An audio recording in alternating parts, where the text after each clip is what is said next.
bagaimana cara mentaubati malas karena Allah, yaitu malas menjalani sholat 5 waktu dan malas melakukan aktivitas atau rutinitas sehari-hari, kayak nggak punya kepengen dan tujuan dalam hidup ini. Umi, tolong saya ya Umi, minta solusi dari Umi. Masya Allah.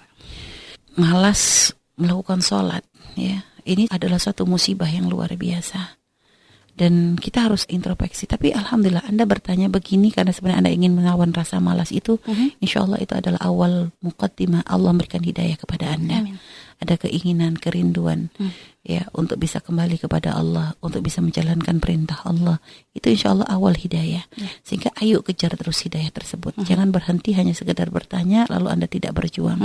Artinya pahami Anda adalah seorang hamba, bahwa kehidupan kita ini adalah sesaat, dan setelah kita berakhir di dunia, kita akan masuk ke satu alam yang di situ tidak ada akhirnya. Semua amal kita akan dihadapkan kepada kita. Yang menemani kita di alam kubur bukan ayah ibu kita. Yang menemani kita di alam kubur bukan apa yang kita cintai di dunia, ya, tapi amalan yang diterima oleh Allah Subhanahu wa taala. Anda harus paham bahwa ketika kita dalam kubur nanti, sebelum malaikat bertanya kepada kita, Allah akan mengirimkan amal-amal kita untuk menemani kita. Sehingga ahli iman, orang yang kenal Allah, orang ahli sholat, orang yang menjalankan perintah Allah, sebelum bertemu malaikat, amal-amalnya itu akan datang menemani dia untuk menjadikan dia itu bisa menjawab pertanyaan.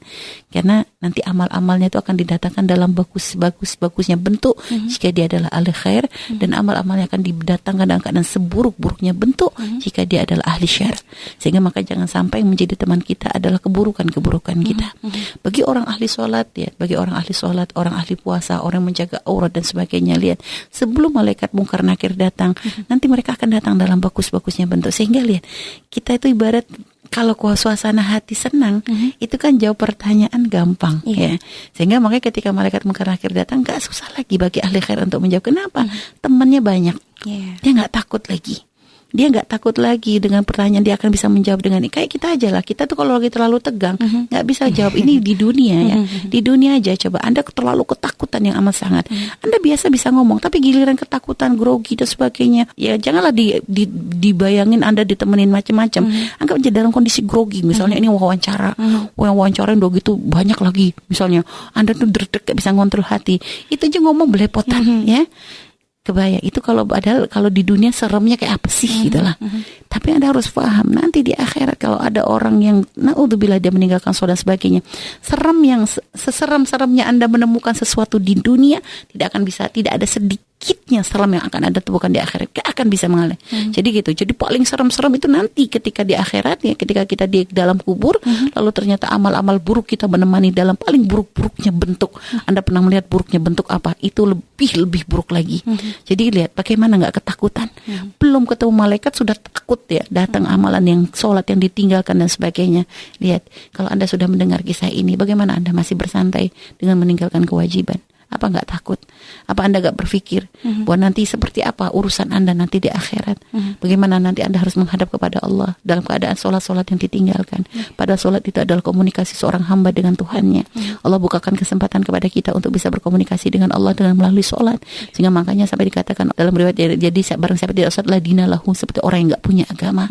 Jadi naudzubillah, iblis, orang yang sangat durhaka kepada Allah, tapi sebelum diusir dari surga, dia adalah ahli ibadah. Untuk bersujud kepada Allah, iblis gak ragu. Hanya waktu itu diperintahkan Allah untuk sujud Nabi Adam, dia gak mau, karena dia ngerasa lebih baik daripada Adam. Nah, kita sekarang sholat bukan bukan sujud kepada Nabi Adam, kita sujud menghadap Allah. Iblis saja yang dilaknat oleh Allah saja gak ragu bersujud kepada Allah. Kenapa kita yang manusia yang diberikan kesempatan oleh Allah untuk bisa mengabdi kepada Allah, kok masih gengsi untuk menghadap Allah? Apa yang kita cari dalam hidup kita? Jadi gitu loh. Jadi kita pengen seperti apa? Apakah akan kita merasakan tenang dengan sholat yang kita tinggalkan? Gak akan. Kita akan merasakan sumpah dan sebagainya. Dan subhanallah, bahkan dalam riwayat menurut Imam Ahmad bin Hanbal, kalau ada orang meninggalkan sholat hukumnya kafir. Naudzubillah. Kenapa? Dianggap adalah orang yang durhaka banget kepada Allah. Bagaimana dengan Allah memberikan nikmat? Allah kasih dia mata, Allah kasih dia semua nafas ini semua. Yang nikmat Allah tuh gak mampu kita hitung. Ternyata untuk menghadap Allah. Bukan karena Allah butuh sholat kita, tapi kita butuh untuk menjalin komunikasi dengan Allah.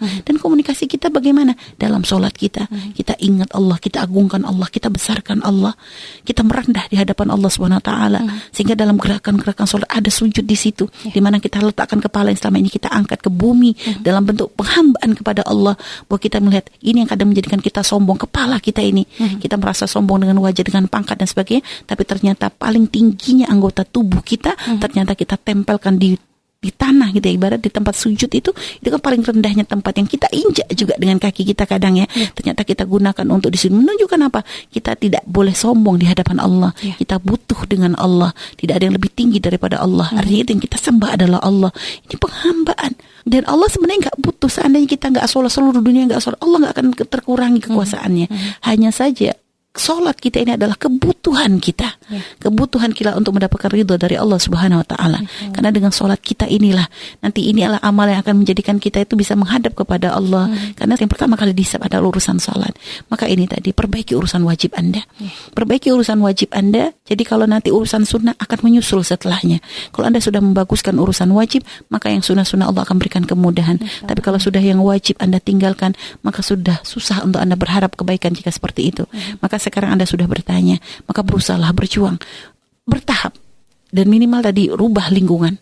Mungkin Anda harus melihat apa menjadikan Anda selama ini jauh dari Allah. Lingkungan Anda mungkin tidak mendukung. Maka ayo berpindah dari lingkungan yang tidak baik menuju lingkungan yang baik. Mungkin Anda punya teman-teman yang tidak sholat semua. Maka larilah, pergilah dari tempat tersebut. Keluarlah dari tempat tersebut karena lingkungan punya pengaruh yang luar biasa. Bergabunglah dengan orang-orang yang ahli sholat. Kalau Anda dekat dengan orang sholat, mau tidak mau Anda akan terbawa. Melihat teman Anda sholat, Anda akan sholat. Melihat teman Anda sholat, akan sholat. Lihat, Anda dengan siapa sekarang? Apakah Anda bersama orang tua yang mungkin tidak sholat? Maka keluar dari rumah tersebut.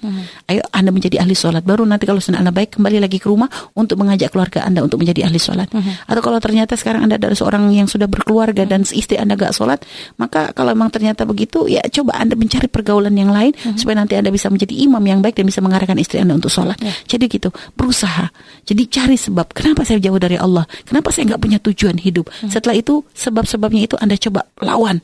Ya, kalau memang ini adalah karena lingkungan, hindari lingkungan. Kalau ini karena ibarat lingkungan mendukung, tapi kok masih malas, ayo coba Anda bangkitkan lagi semangat. Dan mungkin ya tadi membiasakan sholat berjamaah itu juga termasuk untuk membangun semangat di hati Anda. Jadi ayo cari pencerahan. Mungkin lingkungan sudah sholat tapi saya tetap masih belum sholat.